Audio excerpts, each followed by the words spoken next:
Everyone. कभी आपने महसूस किया होगा कि कैसे किसी के द्वारा बोले गए एक शब्द, एक चेहरा या एक स्मृति अचानक भीतर तूफान उठा देती है। चेहरा लाल, सांसें तेज, दिल में आग। वो क्षण जब मन सोचता है कि मैं सही हूं और सामने वाला गलत। यही है क्रोध की ज्वाला। आज की कड़ी में हम बात करेंगे एक ऐसे भाव की जो हर इंसान के जीवन में किसी न किसी रूप में प्रकट होता है, क्रोध। कभी शब्दों में, कभी चुप्पी में, कभी चेहरे की कठोरता में।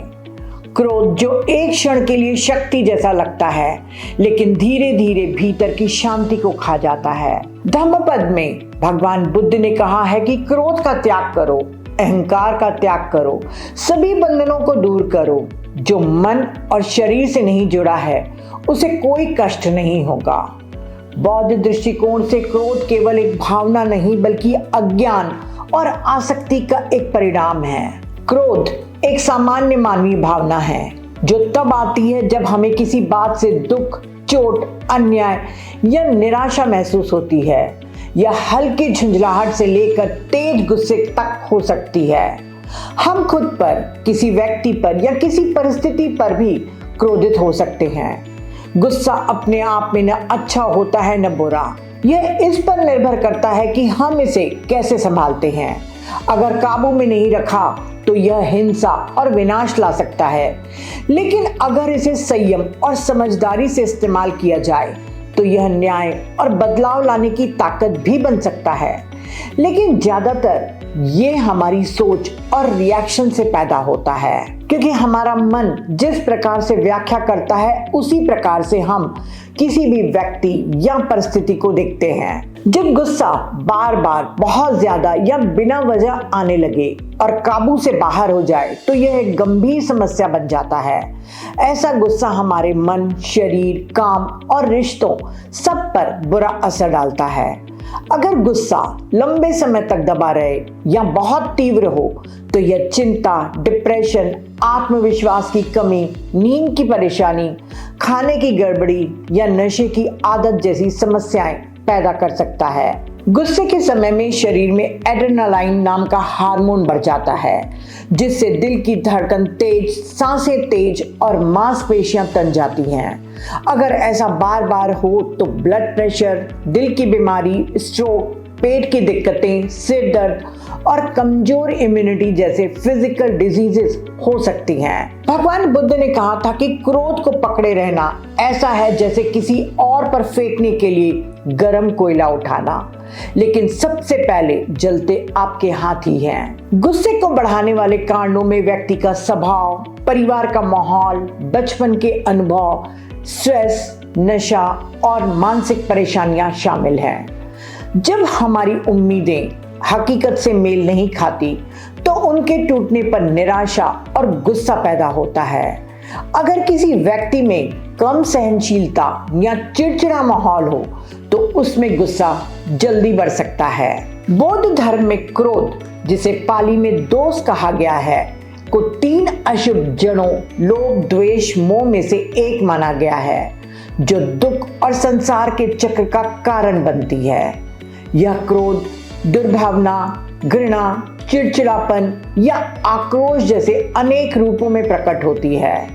अभिधम्म में इसे 14 अकुशल मानसिक अवस्थाओं, 7 अनुसयाओं और 5 निवारणों में गिना गया है, जो मेडिटेशन और स्पिरिचुअल ग्रोथ में बाधा डालता है।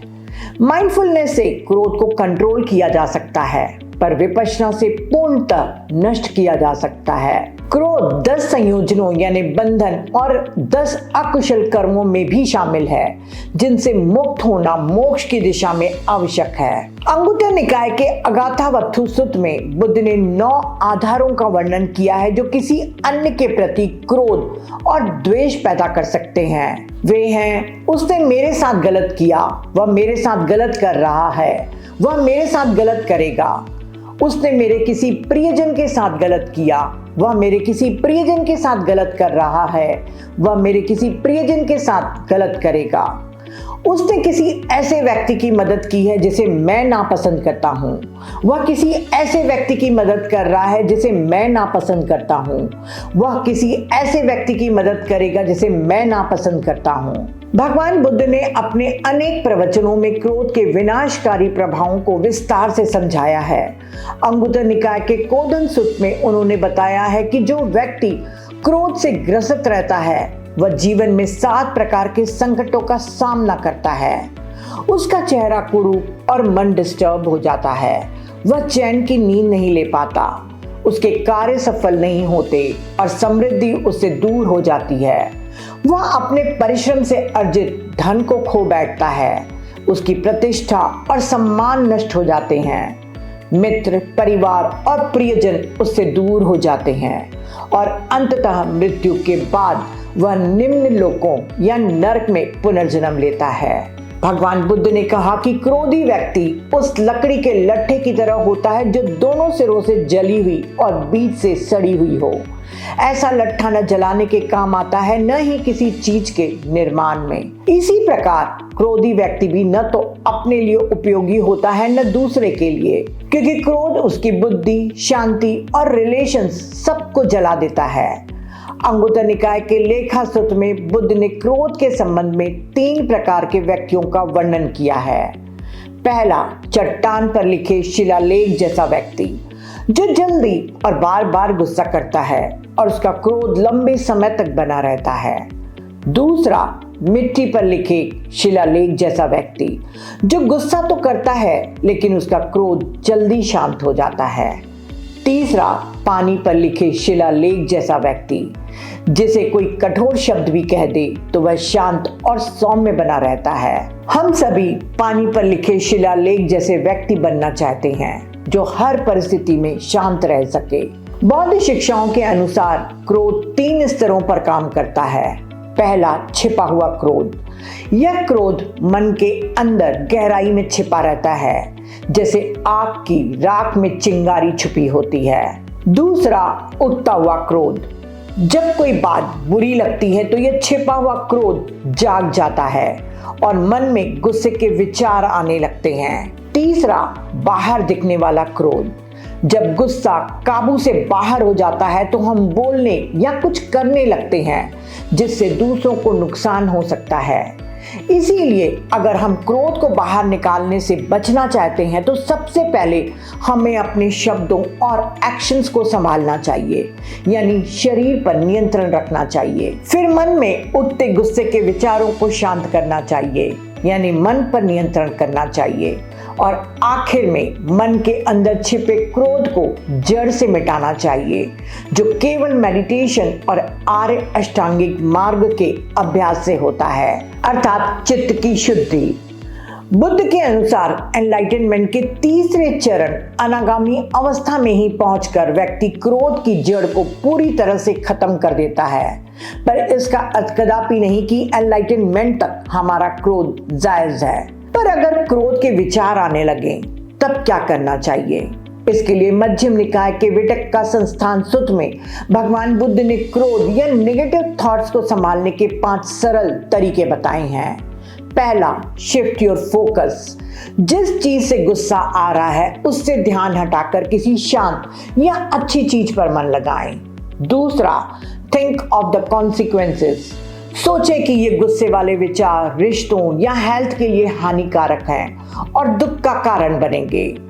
तीसरा, इग्नोर इट। इन विचारों पर ध्यान न दें और उन्हें स्वतः मिटने दें। चौथा, आइडेंटिफाई द कॉज। कारण पहचाने। समझें कि ये विचार किस कारण से उठते हैं और उस कारण को दूर करने का प्रयास करें।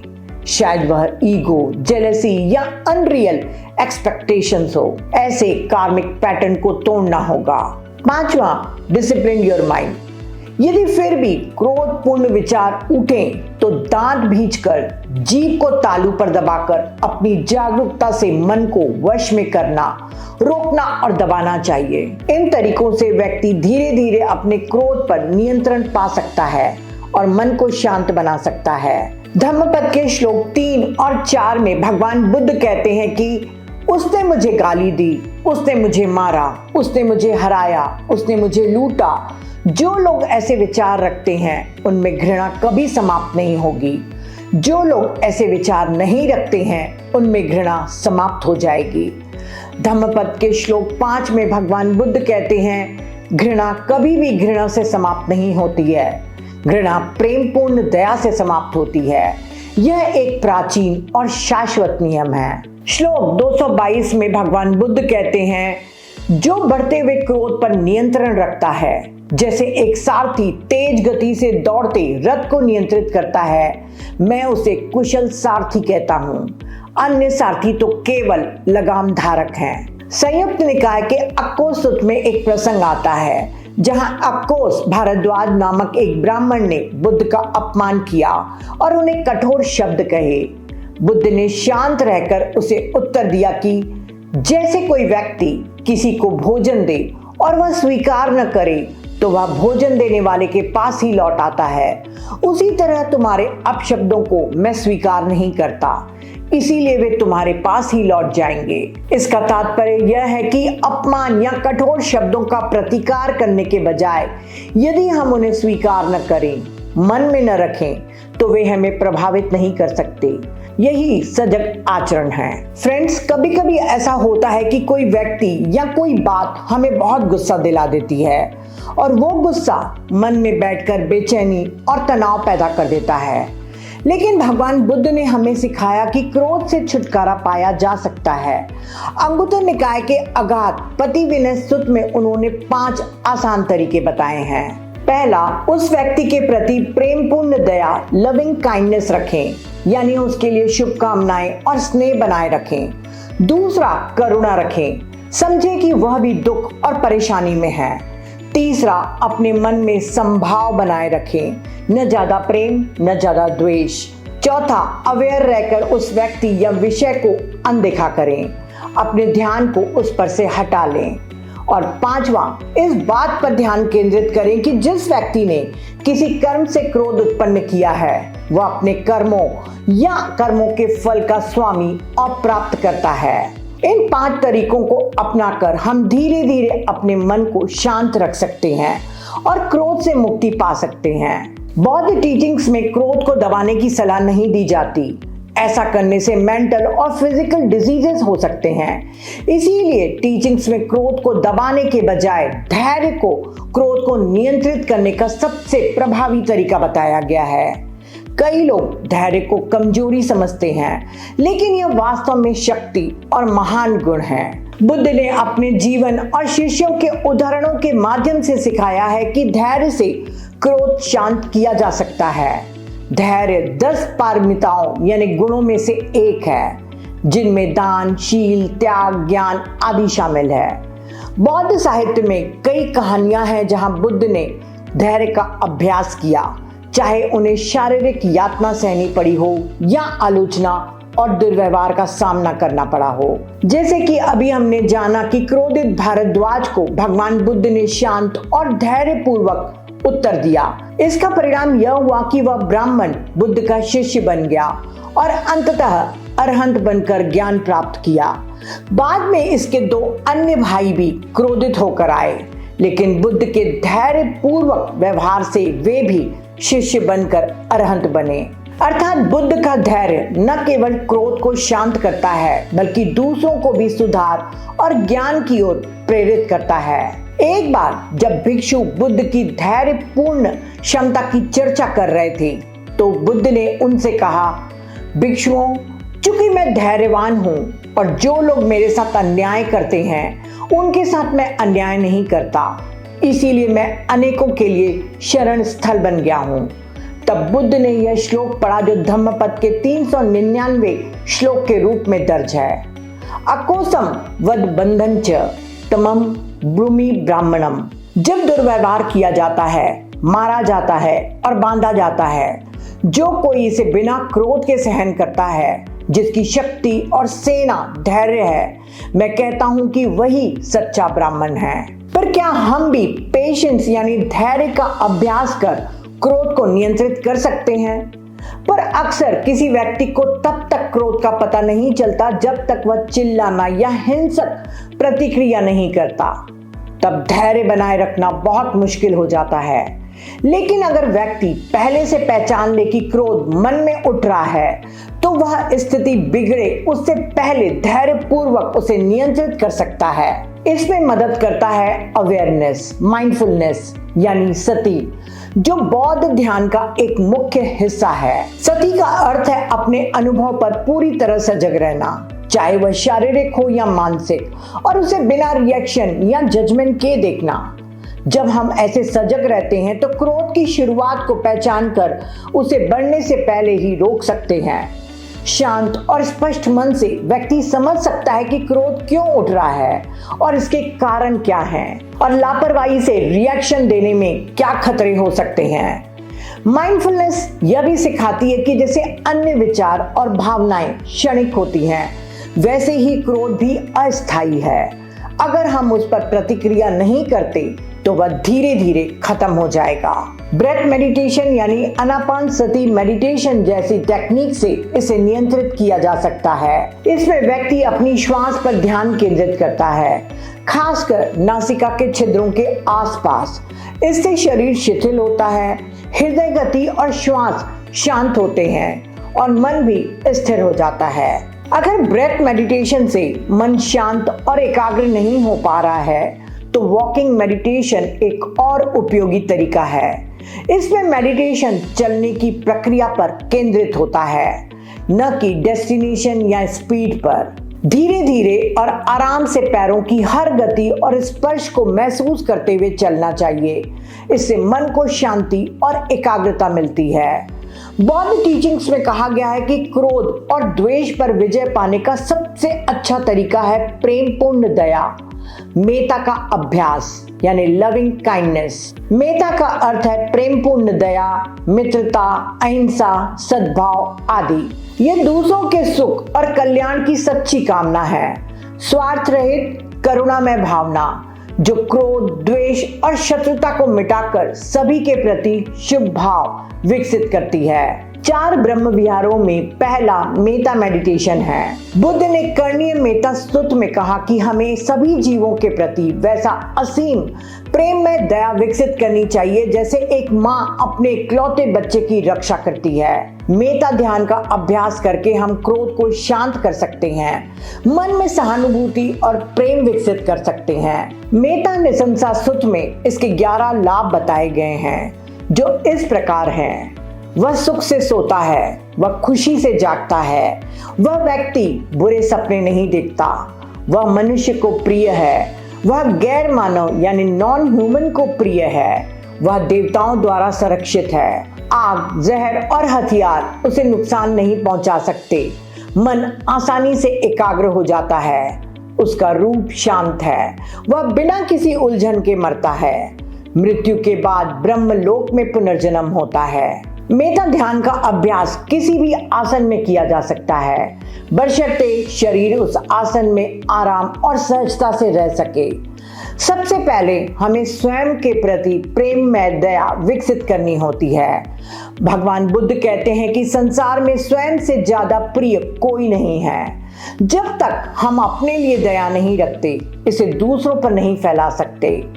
प्रेमपूर्ण दया ध्यान की शुरुआत इन छंदों को पढ़कर की जा सकती है। मैं शत्रुता से मुक्त हो जाऊं, मैं द्वेष से मुक्त हो जाऊं, मैं दुख से मुक्त हो जाऊं, मैं सुखी हो जाऊं। इसके स्थान पर दूसरे छंदों का भी पाठ किया जा सकता है, जैसे मैं सुरक्षित रहूं, मैं अच्छा रहूं, मैं खुश रहूं, मैं शांतिपूर्ण रहूं। छंदों का पाठ करते समय उनका अर्थ समझना और महसूस करना बहुत जरूरी है। पर जब हम स्वयं या किसी और के लिए मेता का अभ्यास करें, तब लविंग काइंडनेस और पॉजिटिव फीलिंग्स पैदा करने के लिए कुछ टेक्निक्स का उपयोग किया जा सकता है। पहला, विजुअलाइजेशन। जिस व्यक्ति के लिए आप मेता का अभ्यास कर रहे हैं, उस व्यक्ति की तस्वीर या उसके अच्छे गुण और कार्य याद करें, जब तक उसके बारे में पॉजिटिव फीलिंग्स न उपजाएं। जब स्वयं के लिए मेता करें तो स्वयं को प्रसन्न मुद्रा में विजुअलाइज करें। दूसरा, रिफ्लेक्शन। उस व्यक्ति के अच्छे गुण या अच्छे कामों पर ध्यान और मनन करें। तीसरा, वर्बल रिपीटेशन। सकारात्मक वाक्यांशों यानी छंदों को दोहराएं ताकि पॉजिटिव फीलिंग सक्रिय हो। जैसे आप दुख से मुक्त रहें, आप खुश रहें, और जब आप स्वयं के लिए मेता कर रहे हो तब कहें मैं दुख से मुक्त हो जाऊं, मैं सुखी हो जाऊं। ऐसे छंदों को बार बार रिपीट करने से पॉजिटिव फीलिंग सक्रिय हो जाती हैं। इन सभी तकनीकों से प्रेमपूर्ण दया का अनुभव आसान और प्रभावी बनता है।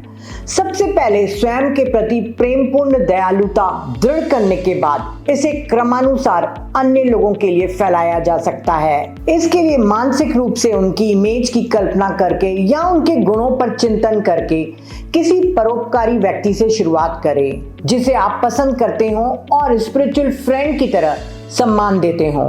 इसके बाद इसे किसी ऐसे व्यक्ति की ओर बढ़ाएं जिसे आप पसंद करते हो और जिसे आप एक विश्वसनीय मित्र यानी ट्रस्टेड फ्रेंड की तरह प्यार करते हो।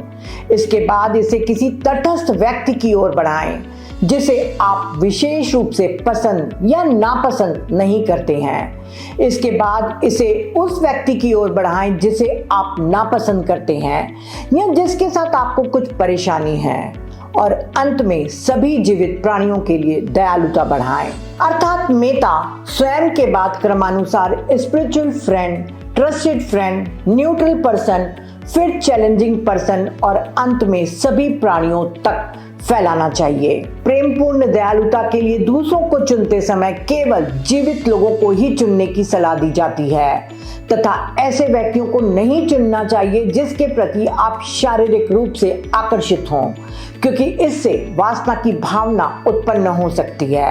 जब दूसरों के लिए मेता का अभ्यास कर रहे हो तो स्वयं के प्रति सकारात्मक छंदों को बदलकर दूसरों के लिए उपयोग किया जा सकता है।